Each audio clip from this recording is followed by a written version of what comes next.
Fueron rivales enconados, ambiciosos y absolutamente fieles al mandato de sus soberanos, a los que sirvieron con sagacidad de estadistas y con una singular vocación de sacrificio.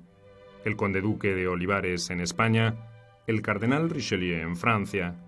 Dos hombres poderosos que encarnaron el espíritu de una época turbulenta. Casi dos almas gemelas enfrentadas con objetivos inevitablemente contrapuestos. El conde-duque tratando de volver a insuflar grandeza a una dinastía corroída por su propia decadencia y por la incomprensión del momento histórico que vivía la Europa del siglo XVII. Richelieu, empecinado en aprovechar la oportunidad para quebrar la prolongada hegemonía de los Habsburgo, contra la que los reyes de Francia habían luchado sin suerte durante un siglo.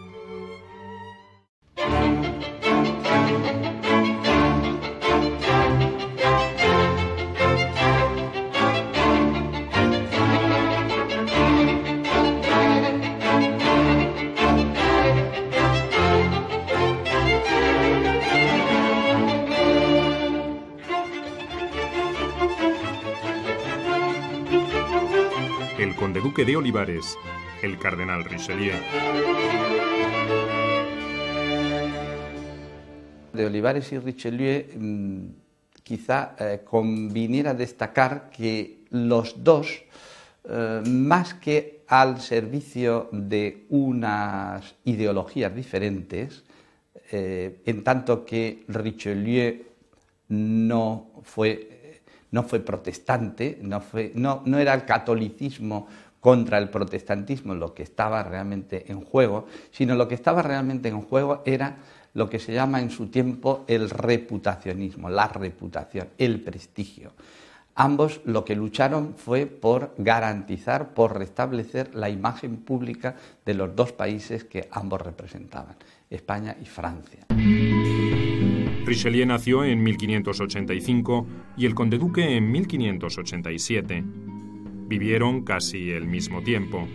El cardenal moriría en 1642 y el conde-duque en 1645.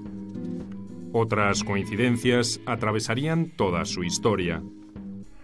Ambos provenían de la nobleza menor y eran hijos terceros de padres con más aspiraciones que fortuna.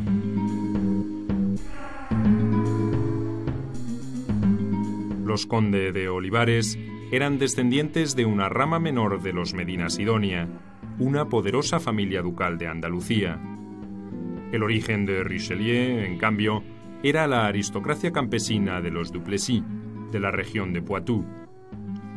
Su padre había logrado salir del relativo anonimato al ser designado gran preboste de Francia por Enrique III, pero el asesinato del rey y su muerte prematura frustraron toda esperanza de gloria y riqueza.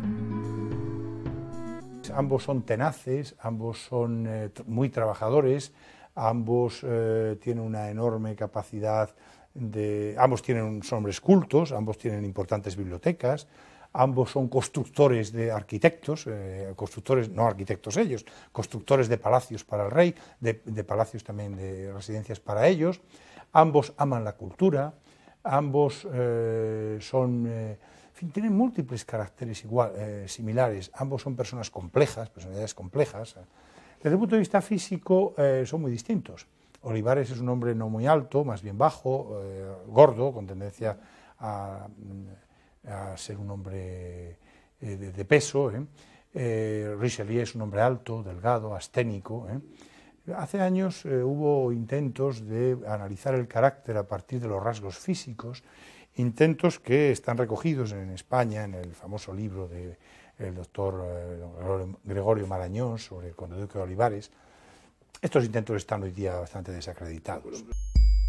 Armand Duplessis, conde de Richelieu, se inició en la carrera de las armas, aunque por decisión familiar, acabó dirigiendo sus pasos hacia la formación eclesiástica. Gaspar de Guzmán, conde de Olivares, fue enviado a Salamanca para preparar su formación como sacerdote, pero la muerte de su hermano mayor lo obligó a cambiar de rumbo.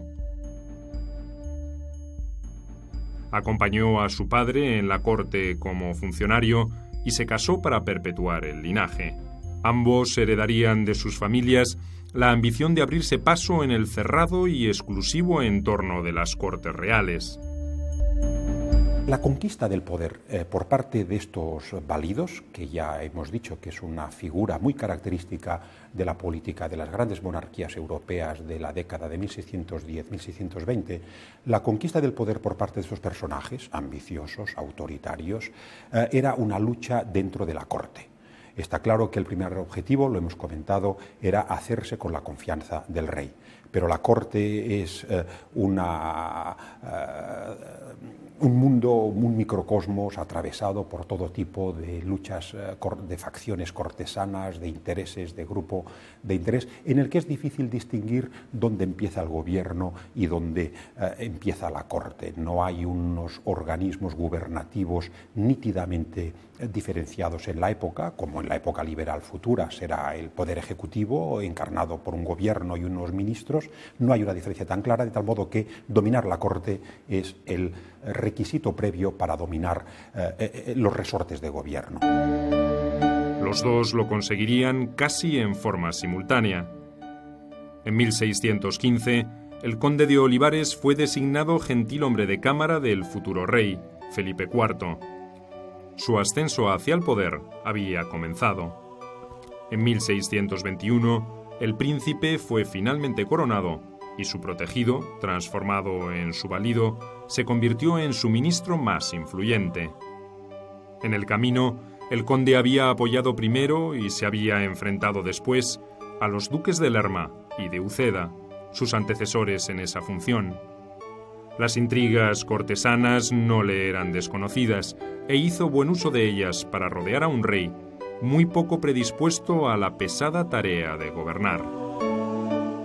Olivares se encuentra en una situación complicada porque encuentra una monarquía gastada por años de guerras, pero claro, aquí hay que echar la culpa a Carlos V, Felipe II, que tienen éxitos en su política, sin duda, pero que, bueno, éxitos, también sus fracasos, pero que evidentemente van desgastando el fondo, ¿eh? Y claro, se ha echado mucha culpa al siglo XVII, pero el siglo XVII hereda lo anterior. Y también, por supuesto, una política de Felipe III Lerma que tampoco resuelve muchos de los conflictos. Quiero decir, encuentra Olivares ya una monarquía con problemas, desgastada y con dificultades. Y él, sobre todo, muy desgastada, lo que es la base de sustentación esencial, que es la corona de Castilla. Richelieu, siendo un joven obispo, accedió en 1616 al entorno de la reina regente de Francia, María de Médicis. En aquel momento, la situación en el país era incierta y peligrosa. A las luchas entre los partidarios de la reina y los de su hijo Luis por el trono de Francia se sumaba la resistencia de los nobles no muy dispuestos a acatar el poder real. Y como telón de fondo, el constante acecho de una rebelión de los protestantes hugonotes, recientemente pacificados, pero dispuestos a reiniciar la lucha. En esas turbulentas aguas políticas estuvo a punto de ahogarse Richelieu en 1619. Cuando María de Médicis pierde la puja por el trono con su hijo, que sería finalmente coronado como Luis XIII, Richelieu fue desterrado al entonces territorio papal de Aviñón. Sin embargo, haciendo uso de sus buenos oficios, conseguiría desde allí reconciliar al rey con su madre. En 1621, volvería del destierro reivindicado y honrado con el título de cardenal. En aquel momento, la autoridad real estaba seriamente cuestionada y los ministros no habían logrado revertir esa situación. Richelieu montó una campaña de desprestigio contra su principal rival, Charles de la Vieuville, a quien logró apartar del poder. Libre de estorbos y con Luis necesitado de apoyos, Richelieu conseguiría sus propósitos. En 1624 era ya una pieza imprescindible en el gobierno de Luis XIII, quien, a pesar de todo, siempre sentiría aversión y desconfianza hacia el cardenal. Richelieu planteó tres objetivos esenciales, dos de política interior y uno exterior. Política interior era dominar y controlar a la aristocracia francesa, que a diferencia de la española tenía un comportamiento político que no era de fiar su fidelidad a la corona. Hay que recordar que en la etapa anterior, las guerras de religión, en que Francia se vio sumida durante buena parte de la segunda mitad del siglo XVI, fue una ocasión en que la alta aristocracia católica o la aristocracia hugonote calvinista consolidó enormemente sus posturas de poder en detrimento de la autoridad de la corona. Esa situación no se había resuelto y ahora con la regencia vuelve a hacerse manifiesta, de tal modo que un objetivo principal. Richelieu no alcanzó la cima solo por su habilidad para sortear las intrigas de la corte. Lo hizo también por la innegable calidad de su gestión ministerial. En eso también se parecería mucho a su futuro y eterno rival. El conde-duque y el cardenal eran puntillosos, obsesivos y dotados de una capacidad de trabajo casi inhumana. Vivían en constante y febril actividad, atendiendo toda clase de cuestiones referidas a su rango o tratando de persuadir a sus respectivos soberanos sobre las bondades de ciertas políticas. Richelieu sufría de insomnio y aprovechaba la vigilia para trazar sus planes. Olivares asumía responsabilidades que Felipe IV olvidaba o detestaba ejercer. Lentamente, el poder efectivo fluyó a las manos de ambos y el enfrentamiento se hizo inevitable. La recuperación de la grandeza de España volvía a chocar, como en el siglo anterior, con los deseos de Francia de transformarse en una gran potencia europea. El problema con el que tuvo que luchar Richelieu era un problema estrictamente confesional, era un problema religioso. Y en cambio, en España el problema era de la propia estructuración territorial de España. Viejo problema, histórico problema, arrastrado durante siglos.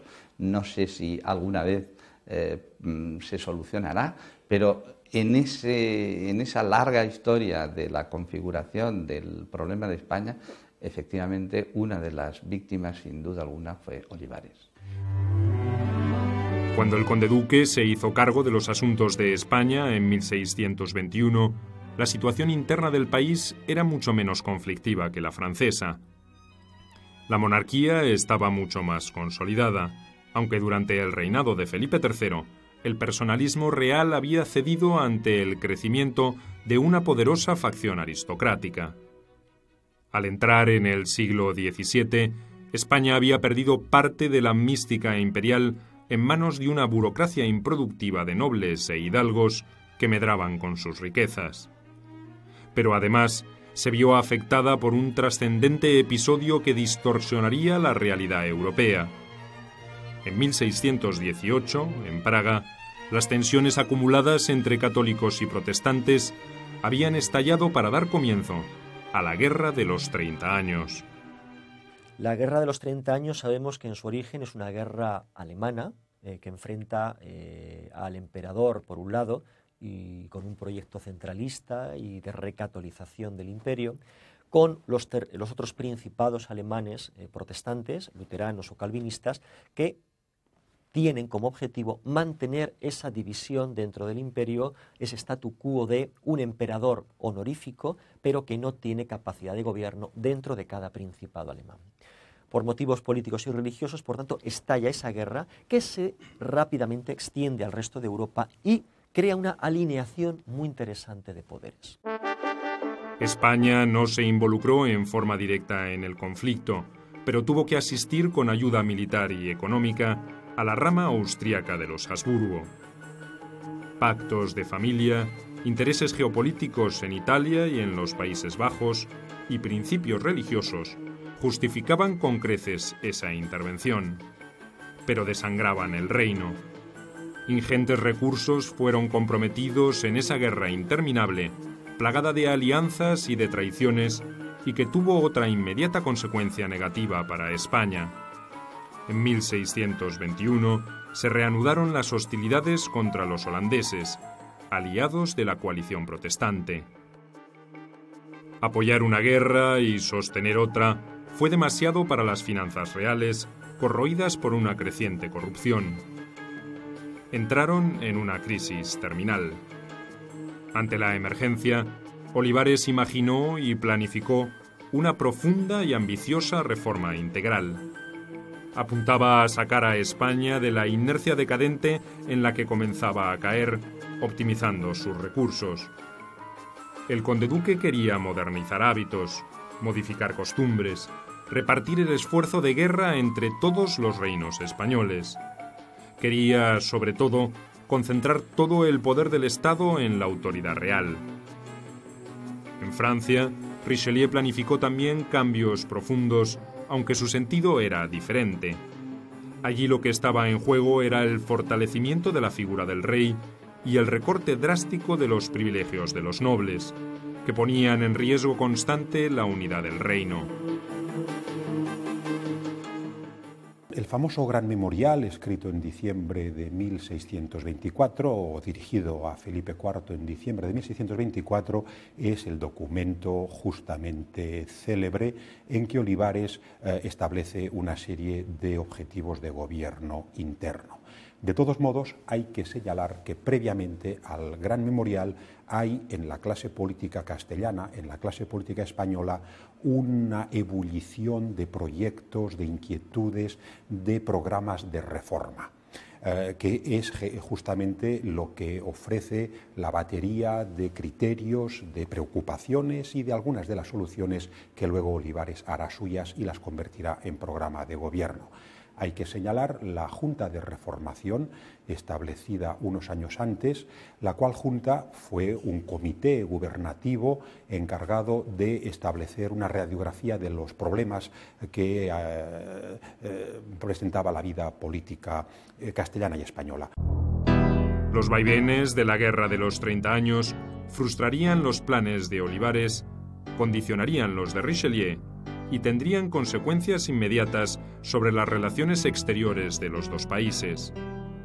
La hegemonía de los Habsburgo en el continente había preocupado a París en los últimos 100 años.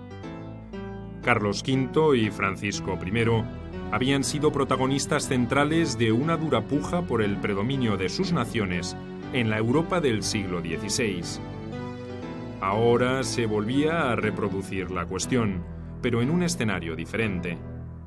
Aunque debilitada, la dinastía austriaco-española todavía tenía un enorme poder, y Francia no estaba en condiciones de enfrentarse directamente a ella. Richelieu optó por tejer una complicada red de alianzas con los príncipes protestantes y alentó a los calvinistas holandeses a sostener su rebelión contra España. Pues evidentemente a Olivares lo que le interesa es el triunfo del proyecto de centralización y recatolización del imperio, porque es la rama de los Habsburgo de Viena, y eso supondría consagrar la preeminencia absoluta y la hegemonía europea de los Habsburgo, tanto en su rama de Viena como en la rama principal, que era la de Madrid.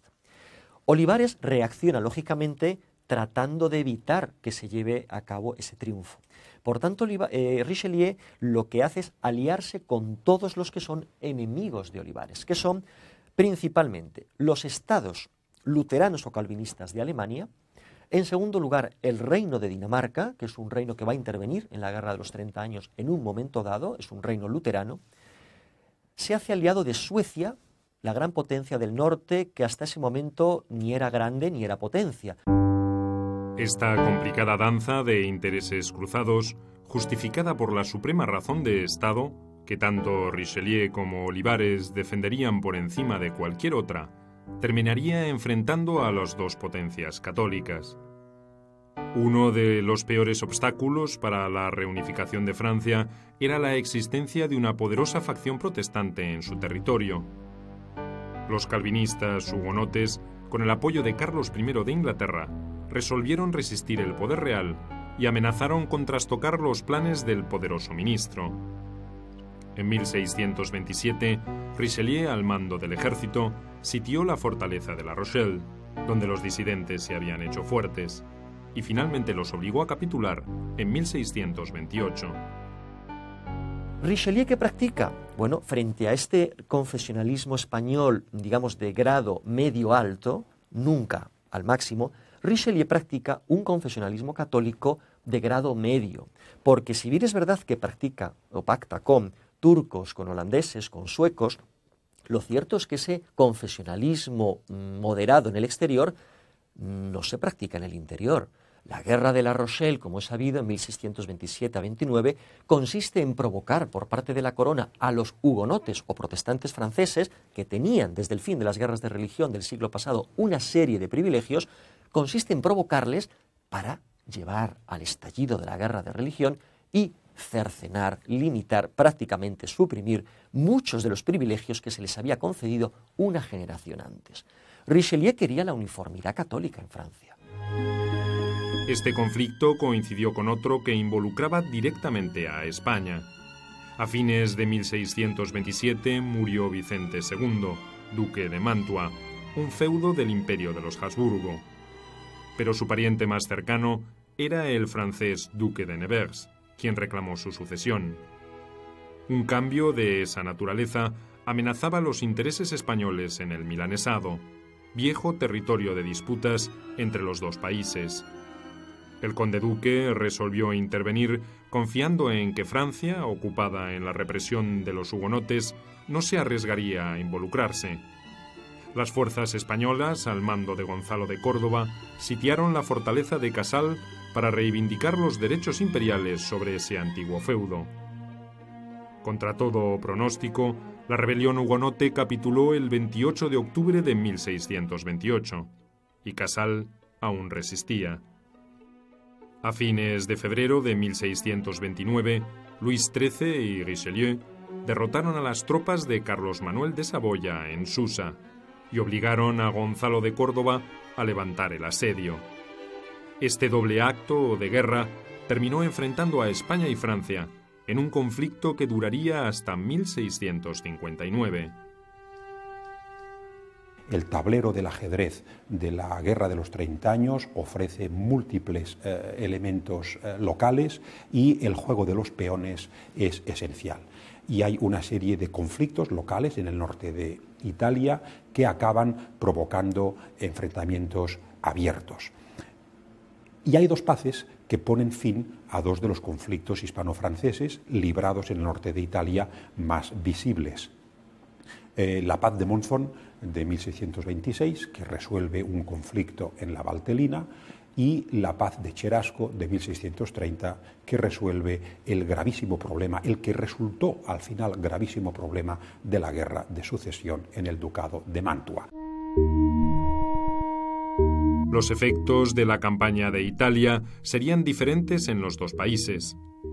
Richelieu saldría fortalecido y Luis XIII sentiría más que nunca la necesidad de defender a su ministro, que le había proporcionado la gloria en el campo de batalla. La facción enemiga del cardenal era contraria a la guerra contra España y a la alianza con los protestantes. Los devots, como se les conocía, argumentaban que dos países católicos tenían que ser aliados y no enemigos frente a esa particular situación internacional. Richelieu, por su parte, sostenía que la intervención española era una muestra más de la ambición de los Habsburgo por cumplir su sueño de una monarquía universal. Francisco I, en su momento, había justificado sus constantes conflictos con Carlos V con argumentos semejantes. Y Olivares lo va a explotar al máximo. Olivares va a crear un partido, no lo crea él, pero lo va a promover, que es el llamado Partido de los Devotos en Francia. Los devotos son los ultracatólicos.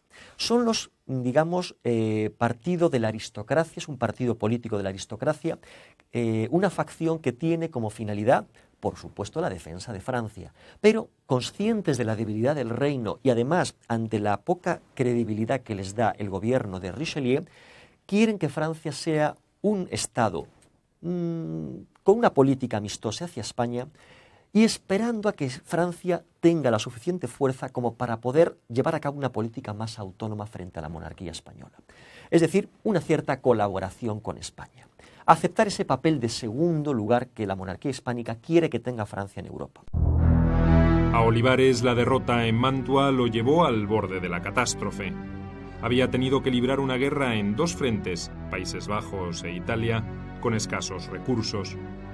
2 años antes había conseguido renegociar las enormes deudas de la corona y había comenzado a poner en marcha las reformas internas, en las que cifraba grandes esperanzas.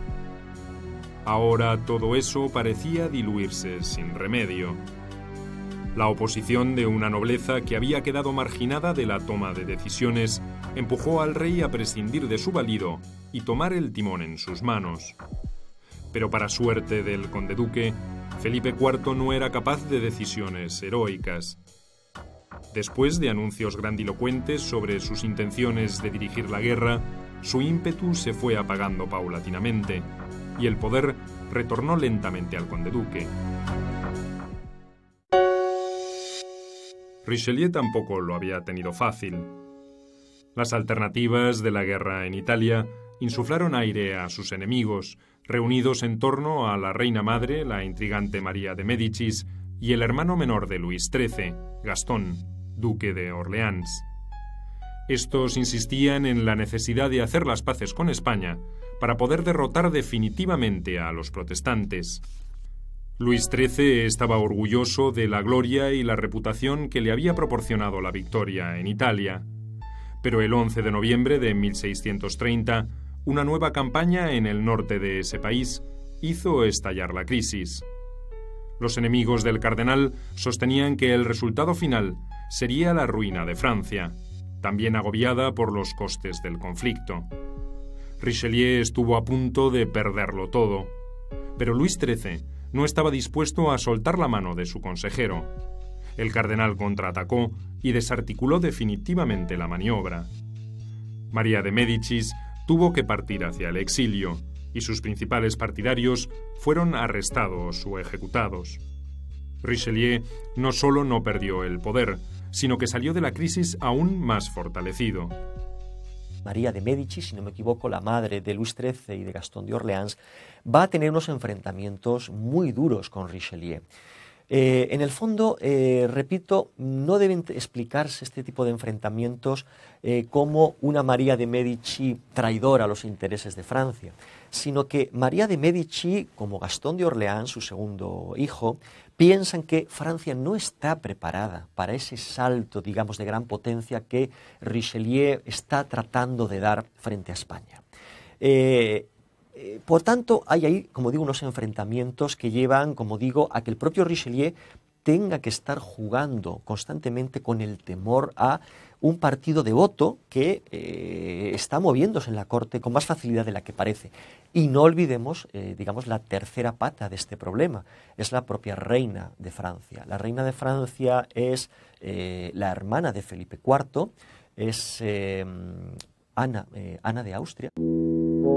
En abril de 1631 se firmó la Paz de Cherasco.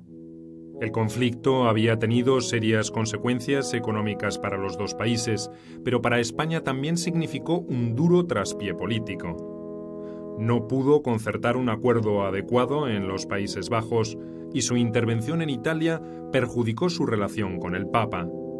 Pero además abrió una brecha definitiva entre las dos coronas y entre sus representantes, Olivares y Richelieu.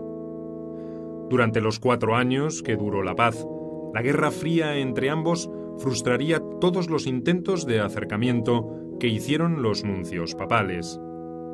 Como parte de esa contienda silenciosa, los franceses bloquearían las comunicaciones españolas entre Italia y Flandes, y España financiaría varias maniobras del hermano de Luis XIII para conspirar contra el cardenal.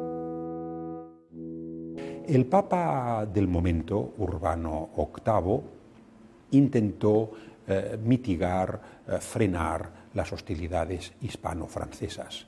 Aunque si preguntáramos a Felipe IV o al propio Olivares, nos dirían que sospechaban de Urbano VIII como un papa filofrancés.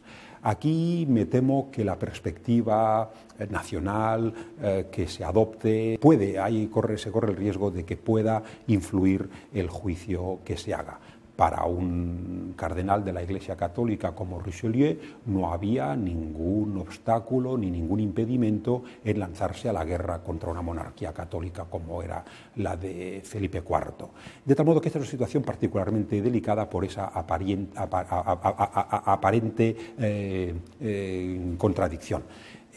La razón última por la cual Richelieu declara la guerra oficialmente en 1635 a España, alineándose con las potencias protestantes, es llevar a la práctica esa política que antes comentábamos de romper la tenaza diplomático-dinástica que rodeaba a Francia.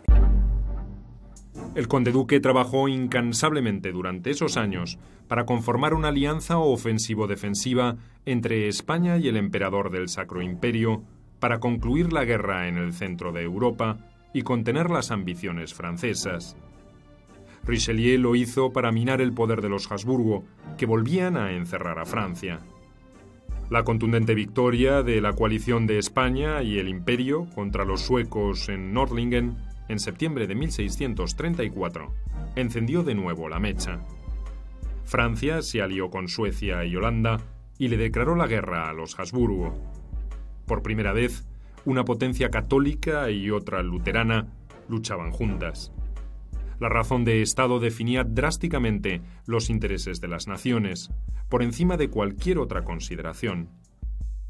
Una situación similar se había dado un siglo antes, cuando Francisco I de Francia se alió con los otomanos para contrarrestar el poder de Carlos V. En principio, Richelieu es consciente de que Francia no está preparada para la intervención directa. Lo que hace, por tanto, durante la mayor parte de la Guerra de los 30 años es firmar tratados con estos aliados, tratados que incluye, sobre todo, la entrega de dinero en metálico para que esos países sostengan la guerra contra España. Lo va a hacer con los alemanes protestantes, lo va a hacer sobre todo con Suecia y lo va a hacer con los holandeses. Solamente en 1635, cuando la derrota de Suecia pone en apuros a Francia y se da cuenta Richelieu de que no puede dejar solo a los holandeses frente a los españoles y que el emperador en los territorios alemanes puede vencer e imponer su gran proyecto, es cuando Richelieu se da cuenta de que no tiene más remedio que entrar en la guerra. Cuando volvió a estallar la guerra, tanto el conde-duque como Richelieu confiaron en que sería breve y favorable a sus intereses. Ninguno de los países estaba preparado para un enfrentamiento tan largo y desgastante como finalmente se produjo. El cardenal había pronosticado que España no estaba en condiciones de resistir, y el mismo Olivares coincidía en que un conflicto prolongado podría hasta acabar con la monarquía. Ambos se equivocaron, pero las consecuencias serían especialmente decisivas para la suerte del valido español. El conde-duque de Olivares había imaginado una política fiscal de notable ecuanimidad a poco de asumir el poder, pero nunca pudo ponerla en marcha. Como cruel paradoja, en la década de 1630 debió recurrir a impuestos cada vez más agobiantes para financiar la guerra. Richelieu también debió emprender acciones similares para afrontar los gastos de la contienda. La guerra se tornó cada vez más impopular y el odio hacia quienes la defendían creció en forma sostenida. De pronto, el conflicto pareció convertirse en una cuestión casi personal entre Olivares y Richelieu. El poder acumulado por ambos provocaba esa sensación. La enemistad personal y la obcecación entre ellos condicionaba cualquier posibilidad de terminar con la guerra. Así parecieron entenderlo varios allegados a Luis XIII, que en 1642 planearon asesinar a Richelieu para concertar la paz con España. El plan fracasó. El favorito, Cinq-Mars, fue ejecutado por su osadía sin que el propio rey se atreviera a salvarlo. El conde-duque, en cambio, sufrió varias rebeliones, entre ellas las trascendentales que determinaron la secesión de Cataluña y de Portugal. Y esto es importante para tener en cuenta hasta qué punto la política de Olivares está causando un profundo malestar, porque no hace falta que venga una potencia extranjera a promover o a hacer estallar rebeliones. No. las hace estallar la propia política reformista de Olivares. Pero ahí está Francia de inmediato, pendiente para poder colaborar. Los dos casos más flagrantes son, evidentemente, Cataluña y Portugal. En Cataluña va a tener un éxito enorme. Como sabemos, la rebelión catalana, en principio popular, estalla en junio de 1640. El cardenal Richelieu murió en París el 4 de diciembre de 1642, 3 meses después de haber ratificado su autoridad con un gesto tan contundente como el de haber enviado al cadalso a los amigos del rey. Olivares acababa de retornar de una frustrante campaña en Cataluña donde Felipe IV había arriesgado vanamente su escaso prestigio como guerrero. El conde-duque era ya un hombre derrotado y detestado, culpable absoluto de todos los males de España. El 17 de enero de 1643, el rey finalmente tomó la decisión de cesarlo en su cargo. Perseguido por sus detractores y hasta procesado por el Santo Oficio, moriría en Toro en 1645. En la perspectiva del tiempo, los historiadores, tal vez excediéndose, han dado la clara victoria a Richelieu y han dado el fracaso, o le han asignado el fracaso a Olivares, en la medida en que Francia tiene una andadura posteriormente, muy poco después, hacia el triunfo, y la monarquía hispánica de los Austrias inmediatamente después ya declina, ¿no? Por tanto, eso en principio sería así. Pero hay que tener en cuenta que nosotros respondemos de esta manera con la ventaja del tiempo. Si uno se detiene en el año 1642-43, es decir, cuando desaparece Richelieu, y en el 45 que muere Olivares, uno diría que en ese momento las cosas no estaban tan claras. Había un cierto equilibrio en ese momento. En el final de estos dos grandes estadistas del siglo XVII estaba dibujado su destino histórico.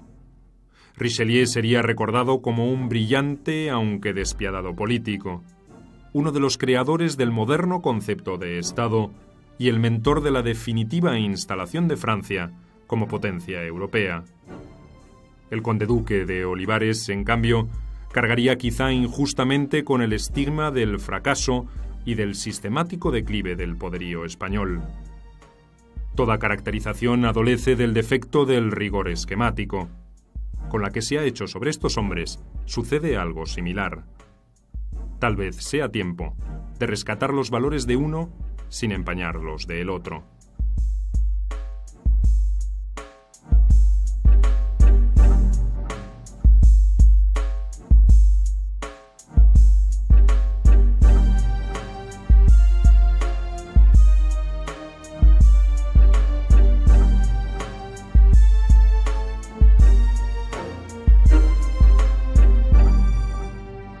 Pesada tarea de gobernar. Olivares se encuentra en una situación complicada porque encuentra una monarquía gastada por años de guerras, pero claro, aquí hay que echar la culpa a Carlos V, Felipe II, que tienen éxitos en su política, sin duda, pero que, bueno, éxitos, también sus fracasos, pero que evidentemente van desgastando el fondo, ¿eh? Y claro, se ha echado mucha culpa al siglo XVII, pero el siglo XVII hereda lo anterior.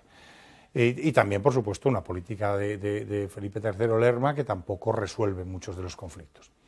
Quiero decir, encuentra Olivares ya una monarquía con problemas, desgastada y con dificultades. Y él, sobre todo, muy desgastada lo que es la base de sustentación esencial, que es la corona de Castilla. Richelieu, siendo un joven obispo, accedió en 1616 al entorno de la reina regente de Francia, María de Médicis. En aquel momento la situación en el país era incierta y peligrosa. A las luchas entre los partidarios de la reina y los de su hijo Luis por el trono de Francia se sumaba la resistencia de los nobles no muy dispuestos a acatar el poder real. Y como telón de fondo, el constante acecho de una rebelión de los protestantes hugonotes, recientemente pacificados, pero dispuestos a reiniciar la lucha. En esas turbulentas aguas políticas estuvo a punto de ahogarse Richelieu en 1619. Cuando María de Médicis pierde la puja por el trono con su hijo, que sería finalmente coronado como Luis XIII, Richelieu fue desterrado al entonces territorio papal de Aviñón. Sin embargo, haciendo uso de sus buenos oficios, conseguiría desde allí reconciliar al rey con su madre. En 1621 volvería del destierro reivindicado y honrado con el título de cardenal. En aquel momento, la autoridad real estaba seriamente cuestionada y los ministros no habían logrado revertir esa situación. Richelieu montó una campaña de desprestigio contra su principal rival, Charles de la Vieuville, a quien logró apartar del poder. Libre de estorbos y con Luis necesitado de apoyos, Richelieu conseguiría sus propósitos. En 1624 era ya una pieza imprescindible en el gobierno de Luis XIII, quien, a pesar de todo, siempre sentiría aversión y desconfianza hacia el cardenal. Richelieu planteó tres objetivos esenciales, dos de política interior y uno exterior. Política interior era dominar y... como para poder llevar a cabo una política más autónoma frente a la monarquía española. Es decir, una cierta colaboración con España. Aceptar ese papel de segundo lugar que la monarquía hispánica quiere que tenga Francia en Europa. A Olivares la derrota en Mantua lo llevó al borde de la catástrofe. Había tenido que librar una guerra en dos frentes, Países Bajos e Italia, con escasos recursos. 2 años antes había conseguido renegociar las enormes deudas de la corona y había comenzado a poner en marcha las reformas internas, en las que cifraba grandes esperanzas. Ahora todo eso parecía diluirse sin remedio. La oposición de una nobleza que había quedado marginada de la toma de decisiones empujó al rey a prescindir de su valido y tomar el timón en sus manos. Pero para suerte del conde-duque, Felipe IV no era capaz de decisiones heroicas. Después de anuncios grandilocuentes sobre sus intenciones de dirigir la guerra, su ímpetu se fue apagando paulatinamente y el poder retornó lentamente al conde-duque. Richelieu tampoco lo había tenido fácil. Las alternativas de la guerra en Italia insuflaron aire a sus enemigos, reunidos en torno a la reina madre, la intrigante María de Médicis, y el hermano menor de Luis XIII, Gastón, duque de Orleans. Estos insistían en la necesidad de hacer las paces con España para poder derrotar definitivamente a los protestantes. Luis XIII estaba orgulloso de la gloria y la reputación que le había proporcionado la victoria en Italia. Pero el 11 de noviembre de 1630, una nueva campaña en el norte de ese país hizo estallar la crisis. Los enemigos del cardenal sostenían que el resultado final sería la ruina de Francia, también agobiada por los costes del conflicto. Richelieu estuvo a punto de perderlo todo, pero Luis XIII no estaba dispuesto a soltar la mano de su consejero. El cardenal contraatacó y desarticuló definitivamente la maniobra. María de Médicis tuvo que partir hacia el exilio y sus principales partidarios fueron arrestados o ejecutados. Richelieu no solo no perdió el poder, sino que salió de la crisis aún más fortalecido.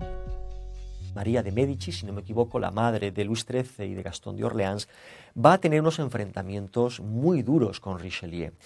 En el fondo, repito, no deben explicarse este tipo de enfrentamientos como una María de Médicis traidora a los intereses de Francia, sino que María de Médicis, como Gastón de Orleans, su segundo hijo, piensan que Francia no está preparada para ese salto, digamos, de gran potencia que Richelieu... de desprestigio contra su principal rival, Charles de la Vieuville, a quien logró apartar del poder.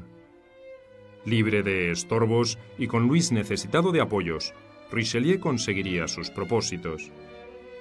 En 1624 era ya una pieza imprescindible en el gobierno de Luis XIII, quien, a pesar de todo, siempre sentiría aversión y desconfianza hacia el cardenal. Richelieu planteó 3 objetivos esenciales, 2 de política interior y 1 exterior.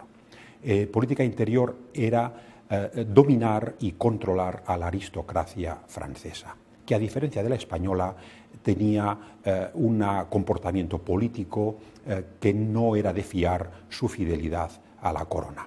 Hay que recordar que en la etapa anterior, las guerras de religión, en que Francia se vio sumida durante buena parte de la segunda mitad del siglo XVI, fue una ocasión en que la alta aristocracia católica o la aristocracia hugonote calvinista consolidó enormemente sus posturas de poder en detrimento de la autoridad de la corona.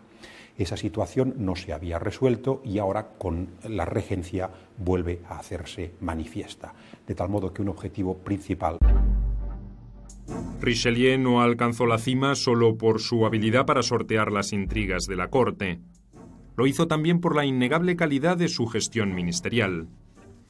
En eso también se parecería mucho a su futuro y eterno rival. El conde-duque y el cardenal eran puntillosos, obsesivos y dotados de una capacidad de trabajo casi inhumana. Vivían en constante y febril actividad, atendiendo toda clase de cuestiones referidas a su rango o tratando de persuadir a sus respectivos soberanos sobre las bondades de ciertas políticas. Richelieu sufría de insomnio y aprovechaba la vigilia para trazar sus planes. Olivares asumía responsabilidades que Felipe IV olvidaba o detestaba ejercer. Lentamente, el poder efectivo fluyó a las manos de ambos y el enfrentamiento se hizo inevitable. La recuperación de la grandeza de España volvía a chocar, como en el siglo anterior, con los deseos de Francia de transformarse en una gran potencia europea. El problema con el que tuvo que luchar Richelieu era un problema estrictamente confesional, era un problema religioso. Y en cambio, en España el problema era la propia estructuración territorial de España.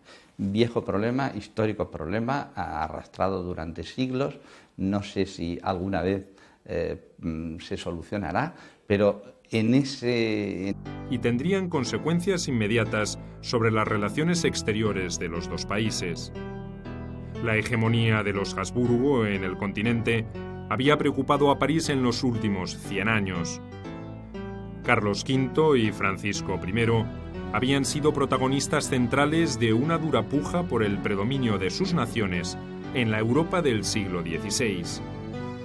Ahora se volvía a reproducir la cuestión, pero en un escenario diferente. Aunque debilitada, la dinastía austriaco-española todavía tenía un enorme poder, y Francia no estaba en condiciones de enfrentarse directamente a ella. Richelieu optó por tejer una complicada red de alianzas con los príncipes protestantes y alentó a los calvinistas holandeses a sostener su rebelión contra España. Pues evidentemente a Olivares lo que le interesa es el triunfo del proyecto de centralización y recatolización del imperio, porque es la rama de los Habsburgo de Viena, y eso supondría consagrar la preeminencia absoluta y la hegemonía europea de los Habsburgo, tanto en su rama de Viena como en la rama principal, que era la de Madrid. Olivares reacciona lógicamente tratando de evitar que se lleve a cabo ese triunfo. Por tanto, Richelieu lo que hace es aliarse con todos los que son enemigos de Olivares, que son principalmente los estados luteranos o calvinistas de Alemania, en segundo lugar el reino de Dinamarca, que es un reino que va a intervenir en la Guerra de los 30 años en un momento dado, es un reino luterano, se hace aliado de Suecia, la gran potencia del norte, que hasta ese momento ni era grande ni era potencia. Esta complicada danza de intereses cruzados, justificada por la suprema razón de Estado, que tanto Richelieu como Olivares defenderían por encima de cualquier otra, terminaría enfrentando a las dos potencias católicas. Uno de los peores obstáculos para la reunificación de Francia era la existencia de una poderosa facción protestante en su territorio. Los calvinistas hugonotes, con el apoyo de Carlos I de Inglaterra, resolvieron resistir el poder real y amenazaron con trastocar los planes del poderoso ministro. En 1627, Richelieu, al mando del ejército, sitió la fortaleza de La Rochelle, donde los disidentes se habían hecho fuertes, y finalmente los obligó a capitular en 1628. ¿Richelieu qué practica? Bueno, frente a este confesionalismo español, digamos, de grado medio-alto, nunca al máximo, Richelieu practica un confesionalismo católico de grado medio, porque si bien es verdad que practica o pacta con turcos, con holandeses, con suecos, lo cierto es que que ponen fin a dos de los conflictos hispano-franceses librados en el norte de Italia más visibles. La paz de Monzón de 1626, que resuelve un conflicto en la Valtellina, y la paz de Cherasco de 1630, que resuelve el gravísimo problema, el que resultó al final gravísimo problema de la guerra de sucesión en el ducado de Mantua. Los efectos de la campaña de Italia serían diferentes en los dos países. Richelieu saldría fortalecido y Luis XIII sentiría más que nunca la necesidad de defender a su ministro, que le había proporcionado la gloria en el campo de batalla. La facción enemiga del cardenal era contraria a la guerra contra España y a la alianza con los protestantes. Los devots, como se les conocía, argumentaban que dos países católicos tenían que ser aliados y no enemigos frente a esa particular situación internacional. Richelieu, por su parte, sostenía que la intervención española era una muestra más de la ambición de los Habsburgo por cumplir su sueño de una monarquía universal. Francisco I, en su momento, había justificado sus constantes conflictos con Carlos V con argumentos semejantes. Y Olivares lo va a explotar al máximo. Olivares va a crear un partido, no lo crea él, pero lo va a promover, que es el llamado Partido de los Devotos en Francia. Los devotos son los ultracatólicos, son los, partido de la aristocracia, es un partido político de la aristocracia, una facción que tiene como finalidad, por supuesto, la defensa de Francia, pero conscientes de la debilidad del reino y además ante la poca credibilidad que les da el gobierno de Richelieu, quieren que Francia sea un Estado con una política amistosa hacia España y esperando a que Francia tenga la suficiente fuerza como para poder llevar a cabo una política más autónoma frente a la monarquía española. Es decir, una cierta colaboración con España. Aceptar ese papel de segundo lugar que la monarquía hispánica quiere que tenga Francia en Europa. A Olivares la derrota en Mantua lo llevó al borde de la catástrofe. Había tenido que librar una guerra en dos frentes, Países Bajos e Italia, con escasos recursos. 2 años antes había conseguido renegociar las enormes deudas de la corona y había comenzado a poner en marcha las reformas internas, en las que cifraba grandes esperanzas. Ahora todo eso parecía diluirse sin remedio. La oposición de una nobleza que había quedado marginada de la toma de decisiones empujó al rey a prescindir de su valido y tomar el timón en sus manos. Pero para suerte del conde-duque, Felipe IV no era capaz de decir... Gregorio Marañón sobre el conde-duque de Olivares. Estos intentos están hoy día bastante desacreditados. Armand Duplessis, conde de Richelieu, se inició en la carrera de las armas, aunque por decisión familiar, acabó dirigiendo sus pasos hacia la formación eclesiástica. Gaspar de Guzmán, conde de Olivares, fue enviado a Salamanca para preparar su formación como sacerdote, pero la muerte de su hermano mayor lo obligó a cambiar de rumbo. Acompañó a su padre en la corte como funcionario y se casó para perpetuar el linaje. Ambos heredarían de sus familias la ambición de abrirse paso en el cerrado y exclusivo entorno de las cortes reales. La conquista del poder por parte de estos válidos, que ya hemos dicho que es una figura muy característica de la política de las grandes monarquías europeas de la década de 1610-1620, la conquista del poder por parte de estos personajes ambiciosos, autoritarios, era una lucha dentro de la corte. Está claro que el primer objetivo, lo hemos comentado, era hacerse con la confianza del rey. Pero la corte es un mundo, un microcosmos atravesado por todo tipo de luchas de facciones cortesanas, de intereses, de grupo de interés, en el que es difícil distinguir dónde empieza el gobierno y dónde empieza la corte. No hay unos organismos gubernativos nítidamente diferenciados en la época, como en la época liberal futura será el poder ejecutivo encarnado por un gobierno y unos ministros. No hay una diferencia tan clara, de tal modo que dominar la corte es el requisito previo para dominar los resortes de gobierno. Los dos lo conseguirían casi en forma simultánea. En 1615, el conde de Olivares fue designado gentilhombre de cámara del futuro rey, Felipe IV. Su ascenso hacia el poder había comenzado. En 1621, el príncipe fue finalmente coronado y su protegido, transformado en su valido, se convirtió en su ministro más influyente. En el camino, el conde había apoyado primero y se había enfrentado después a los duques de Lerma y de Uceda, sus antecesores en esa función. Las intrigas cortesanas no le eran desconocidas e hizo buen uso de ellas para rodear a un rey muy poco predispuesto a la pesada tarea de gobernar. Olivares se encuentra en una situación complicada porque encuentra una monarquía gastada por años de guerras, pero claro, aquí hay que echar la culpa a Carlos V, Felipe II, que tienen éxitos en su política, sin duda, pero que, bueno, es estrictamente confesional, era un problema religioso. Y en cambio, en España el problema era la propia estructuración territorial de España. Viejo problema, histórico problema, arrastrado durante siglos. No sé si alguna vez se solucionará, pero en esa larga historia de la configuración del problema de España, efectivamente, una de las víctimas, sin duda alguna, fue Olivares. Cuando el conde duque se hizo cargo de los asuntos de España en 1621, la situación interna del país era mucho menos conflictiva que la francesa.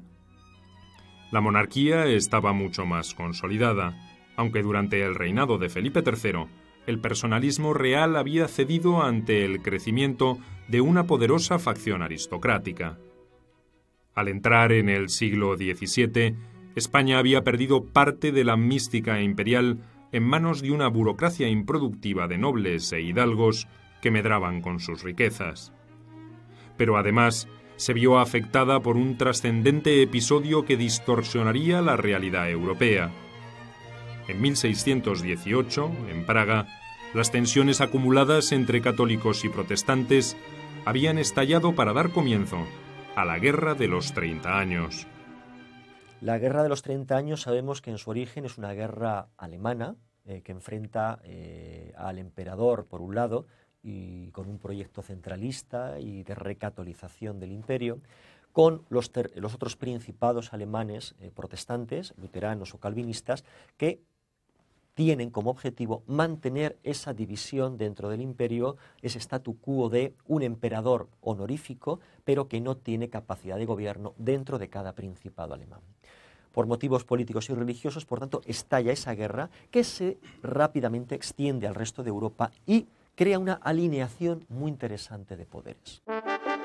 España no se involucró en forma directa en el conflicto, pero tuvo que asistir con ayuda militar y económica a la rama austríaca de los Habsburgo. Pactos de familia, intereses geopolíticos en Italia y en los Países Bajos y principios religiosos justificaban con creces esa intervención, pero desangraban el reino. Ingentes recursos fueron comprometidos en esa guerra interminable, plagada de alianzas y de traiciones, y que tuvo otra inmediata consecuencia negativa para España. En 1621 se reanudaron las hostilidades contra los holandeses, aliados de la coalición protestante. Apoyar una guerra y sostener otra fue demasiado para las finanzas reales, corroídas por una creciente corrupción. La hegemonía europea de los Habsburgo, tanto en su rama de Viena como en la rama principal, que era la de Madrid. Olivares reacciona lógicamente tratando de evitar que se lleve a cabo ese triunfo. Por tanto, Richelieu lo que hace es aliarse con todos los que son enemigos de Olivares, que son principalmente los estados luteranos o calvinistas de Alemania. En segundo lugar, el reino de Dinamarca, que es un reino que va a intervenir en la Guerra de los 30 años en un momento dado, es un reino luterano. Se hace aliado de Suecia, la gran potencia del norte, que hasta ese momento ni era grande ni era potencia. Esta complicada danza de intereses cruzados, justificada por la suprema razón de Estado, que tanto Richelieu como Olivares defenderían por encima de cualquier otra, terminaría enfrentando a las dos potencias católicas. Uno de los peores obstáculos para la reunificación de Francia era la existencia de una poderosa facción protestante en su territorio. Los calvinistas hugonotes, con el apoyo de Carlos I de Inglaterra, resolvieron resistir el poder real y amenazaron con trastocar los planes del poderoso ministro. En 1627, Richelieu, al mando del ejército, sitió la fortaleza de La Rochelle, donde los disidentes se habían hecho fuertes, y finalmente los obligó a capitular en 1628. ¿Richelieu qué practica? Bueno, frente a este confesionalismo español, digamos, de grado medio-alto, nunca al máximo, Richelieu practica un confesionalismo católico de grado medio, porque si bien es verdad que practica o pacta con turcos, con holandeses, con suecos, lo cierto es que ese confesionalismo moderado en el exterior no se practica en el interior. La guerra de La Rochelle, como es sabido, en 1627 a 29, consiste en provocar por parte de la corona a los hugonotes o protestantes franceses, que tenían desde el fin de las guerras de religión del siglo pasado una serie de privilegios, consiste en provocarles para llevar al estallido de la guerra de religión y cercenar, limitar, prácticamente suprimir muchos de los privilegios que se les había concedido una generación antes. Richelieu quería la uniformidad católica en Francia. Este conflicto coincidió con otro que involucraba directamente a España. A fines de 1627 murió Vicente II, duque de Mantua, un feudo del Imperio de los Habsburgo. Pero su pariente más cercano era el francés duque de Nevers, quien reclamó su sucesión. Un cambio de esa naturaleza amenazaba los intereses españoles en el milanesado, viejo territorio de disputas entre los dos países. El conde duque resolvió intervenir confiando en que Francia, ocupada en la represión establecida unos años antes, la cual junta fue un comité gubernativo encargado de establecer una radiografía de los problemas que presentaba la vida política castellana y española.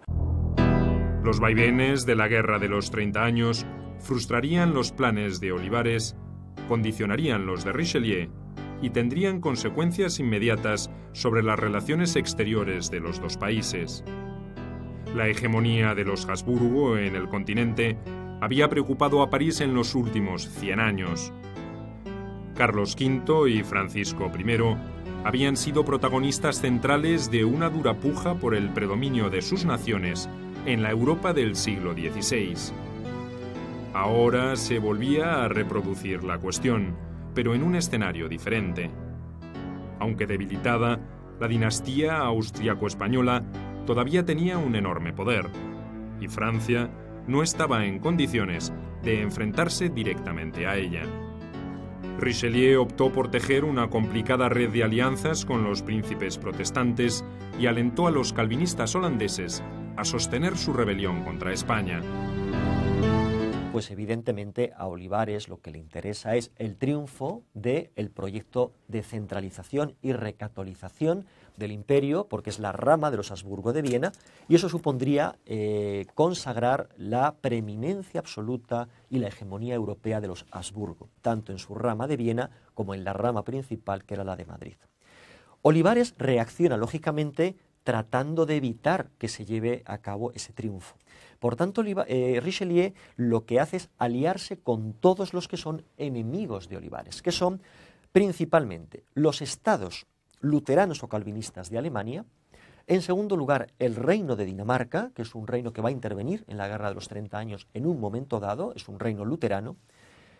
se hace aliado de Suecia, la gran potencia del norte, que hasta ese momento ni era grande ni era potencia. Esta complicada danza de intereses cruzados, justificada por la suprema razón de Estado, que tanto Richelieu como Olivares defenderían por encima de cualquier otra, terminaría enfrentando a las dos potencias católicas. Uno de los peores obstáculos para la reunificación de Francia era la existencia de una poderosa facción protestante en su territorio. Los calvinistas hugonotes, con el apoyo de Carlos I de Inglaterra, resolvieron resistir el poder real y amenazaron con trastocar los planes del poderoso ministro. En 1627, Richelieu, al mando del ejército, sitió la fortaleza de La Rochelle, donde los disidentes se habían hecho fuertes, y finalmente los obligó